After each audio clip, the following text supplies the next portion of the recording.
Mas Bima, kalau kita lihat dengan beragam informasi yang sudah disampaikan bahwa dari sisi perbandingan pertumbuhan ekonomi Indonesia, kita paling tidak masih sejajar ya dengan mitra dagang Indonesia seperti China, kemudian Jepang bahkan lebih turun dibandingkan kita. Bagaimana nih melihat peluang Indonesia ke depannya, paling tidak sampai dengan tahun 2021 akhir nanti? Ya, kemarin di kuartal kedua memang ada yang disebut low base effect.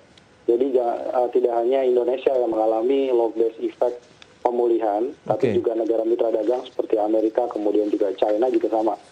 Nah, tapi di kuartal ketiga ini banyak negara sibuk menghadapi varian COVID-19 Delta.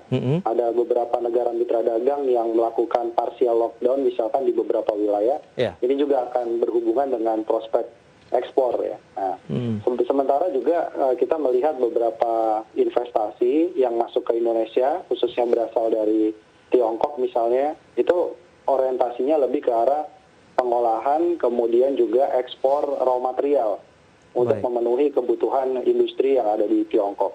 Nah, sehingga kita masih akan terus melihat dari sisi faktor eksternalnya, karena ini juga akan berpengaruh kepada ekonomi Indonesia ya. Jadi setiap 1% kenaikan atau pemulihan ekonomi yang ada di China misalnya, pertumbuhan ekonomi Indonesia ini bisa meningkat sampai 0,05%. Oke, ada sumbangsihnya ya?